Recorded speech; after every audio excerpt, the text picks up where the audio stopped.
The Bucks have done everything they can to keep Giannis happy, but it just ain't working. Traded picks, reshaped the roster to completely sell out their future, but now the moves are starting to backfire. The team is stuck, and Giannis keeps sending mixed signals. One day he wants to win, next day he wants to stay. It's so bad, people don't care anymore. Just make a decision, dude. Like, can you believe that Shams has a report about Giannis potentially leaving the Bucks again? And people's reactions like, yeah, Giannis leaving Milwaukee is the new Ben Simmons in the gym. So an MVP champion might demand a trade, and people are like, who cares? Why? Because Giannis cannot make up his mind, but at some point he'll have to. And if he waits too long, he might run out of options entirely, because the teams that can go all in for Giannis are not going to wait forever. Like if dude wanted to be a Rocket, for example, not anymore. They moved on, buddy. Hey, but the longer Giannis hesitates, the more this all starts to look like a career-killing mistake that we have all seen before. But to understand why this moment is so dangerous for Giannis,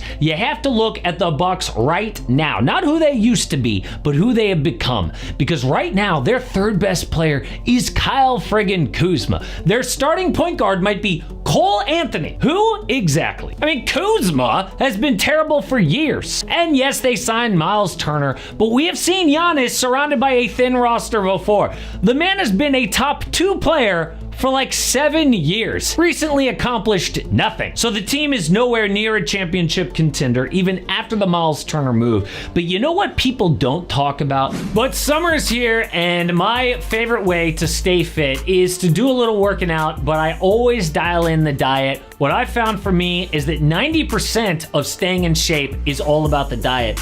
And I look for convenience, a good price, and most of all, something that tastes good. MyFitFoods has been amazing for me. A lot of you guys have reached out, said that you love them too. They are pre-made meals that are ready in just a couple of minutes, and they have so much variety, so I never get bored. Plus, it helps out the channel if you check them out and use my discount code AMH25 for 25% off your first order. They've got stores all around Texas. Plus, you could walk into a store in Portland or Denver. More stores coming soon.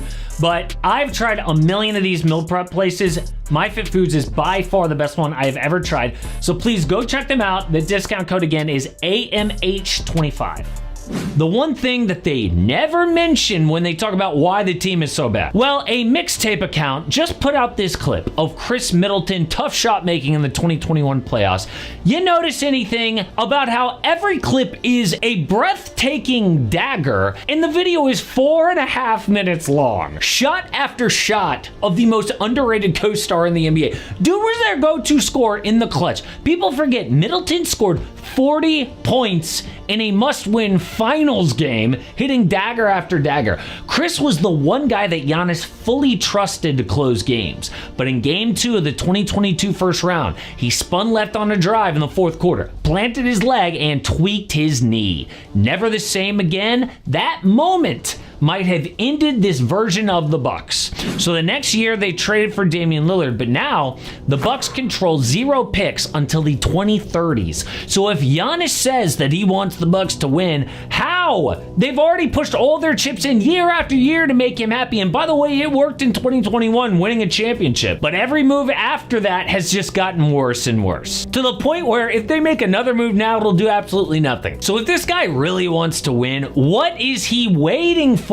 You obviously demand a trade, but this is the exact mistake that we have seen before. Giannis has actually seen this kill a career right in his face. But before we talk about that, what is the alternative, right? Well, some stars just rip the band-aid off early, and history shows it's the right way to win.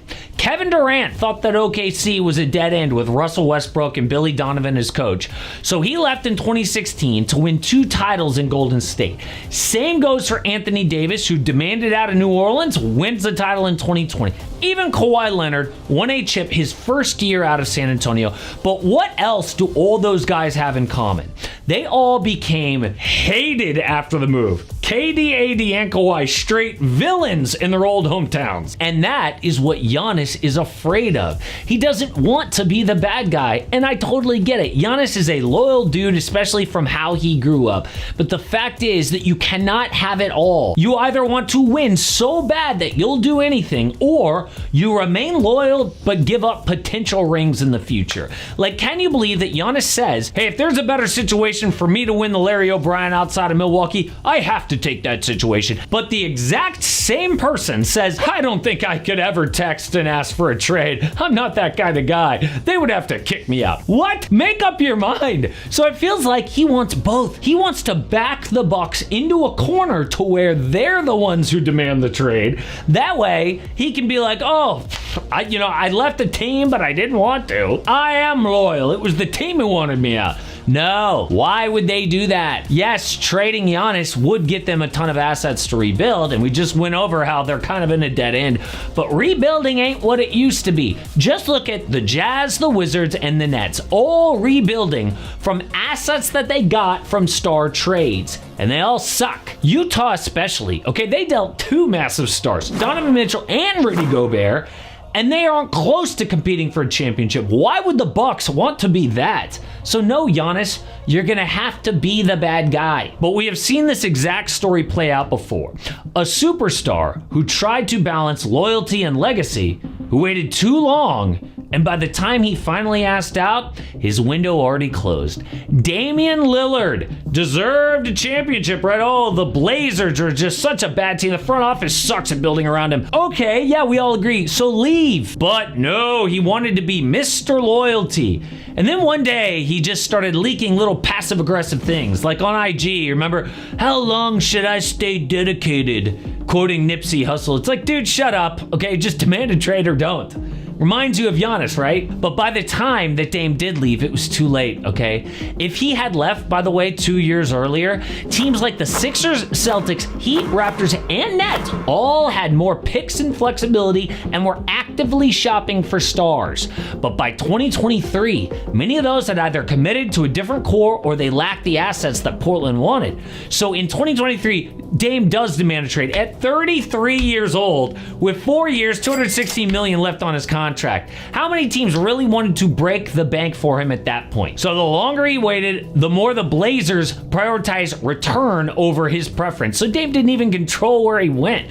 Just imagine if Lillard had asked out in his prime. Now he waited, he doesn't have loyalty or rings. So when he finally asked out, he had waited too long and the league had moved on. The best fits were no longer available. That's what we're already seeing with Giannis. A team like the Rockets has a young core, obviously ton of assets, but moved on to get Kevin Durant. Now, I guess it's possible that Giannis has a plan. Maybe there is some team next year that he wants to end up with. The Warriors, for example, still have a ton of picks, Brandon Podziemski to trade next year, and maybe it's looking like Jonathan Kuminga too. Or the Raptors. They would keep him in the East, and they're a deep roster, but no top-tier talent until he arrives. Shout out to the Knicks as well, who have a deep team and picks. So Giannis doesn't have to leave today, but if he is serious about winning, he needs to act like it, because this constant flip-flopping has beaten down everybody. Shams reports that Giannis might still demand a trade and no one cares, because Giannis is trying to please everyone,